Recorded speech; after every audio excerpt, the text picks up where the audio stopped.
The next poet is Katy Shedlock, with Hail Mary and God's pronouns.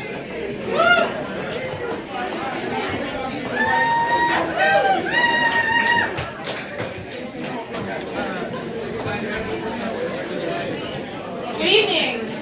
I'm going to do some poems about God, so I invite you into that space. Dear Lord, I prayed.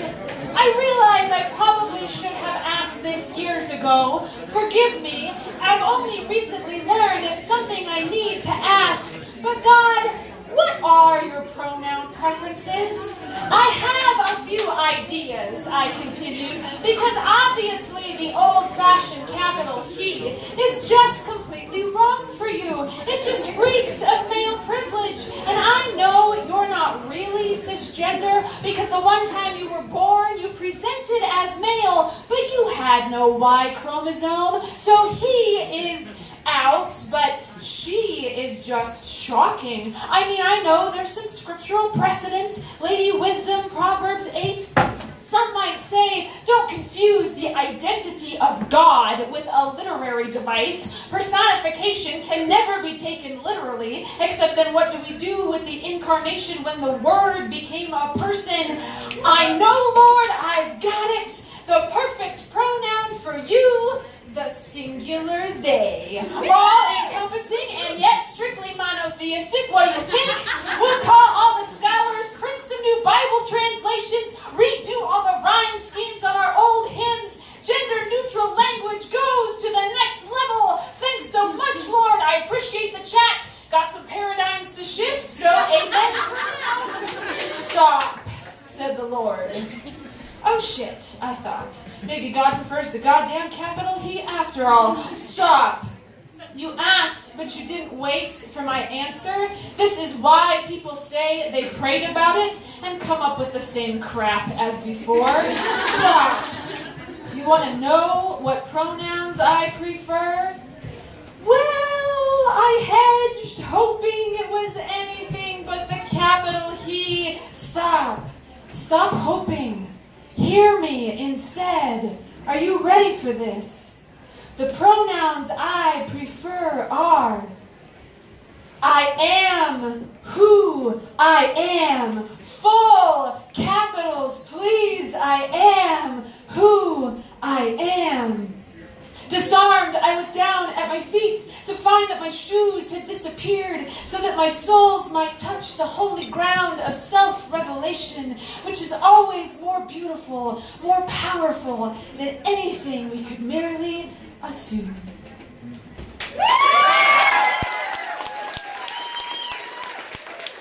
Thank you. So my name's Katy, and I'm a pastor, and so I write about God, and I write about women from the Bible. So here's a poem about a woman from the Bible. In all the Christmas pageants of my childhood, I was never cast as Mary. I was too tall, they said. When what they really meant was that I had terrible acne and wore glasses, that I asked too many questions, that I was interested far too much in boys, far too little in babies. No, Mary was a role reserved for girls with perfect hair, perfect grades, perfect sweetness, girls who are perfectly boring, girls who can pull off both motherhood and virginity at the same time.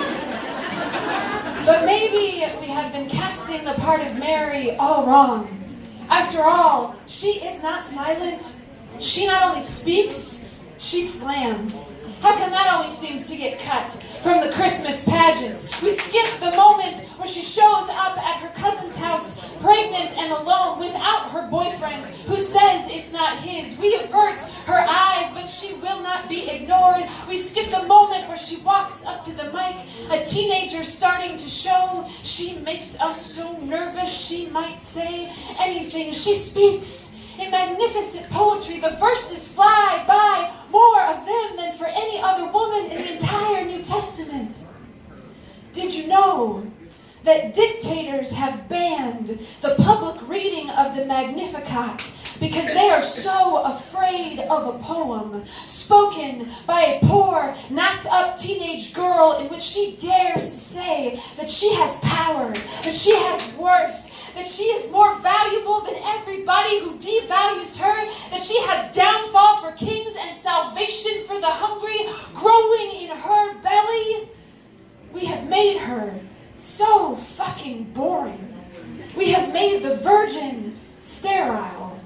I never wanted to play Mary anyway. At least the sheep got lines. But when I find myself in times of trouble, she still comes to me, speaking words of wisdom. Don't let it be.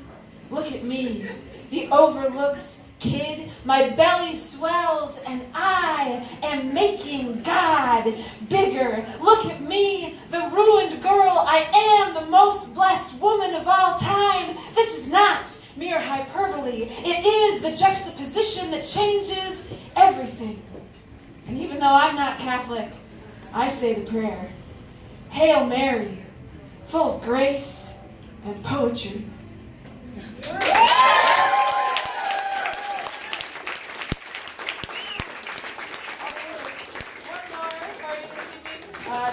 This is also about a woman from the Bible.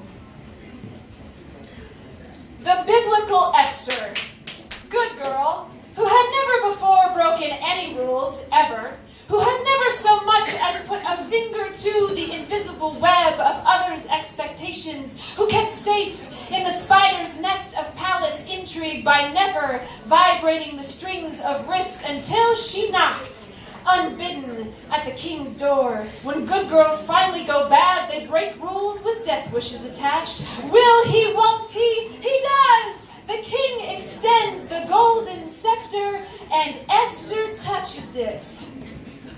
Hello, my name is Katy, and I am a Christian in denial of the phallic imagery all over the Bible. She touches the golden scepter, and suddenly the Jews are saved. The executive orders are reversed. Sanity is restored.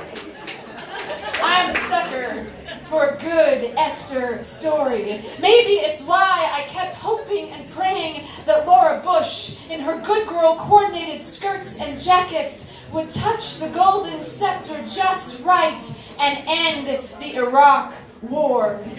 Maybe it's why every time I hear that Ivanka told her daddy not to declare from on high, not to ban the DACA kids, not to ban the trans people, not to ban the Muslims. Oh no, daddy, let me touch the golden scepter, you'll change your mind. My hope rises. This is, after all, the man who said he would do his daughter.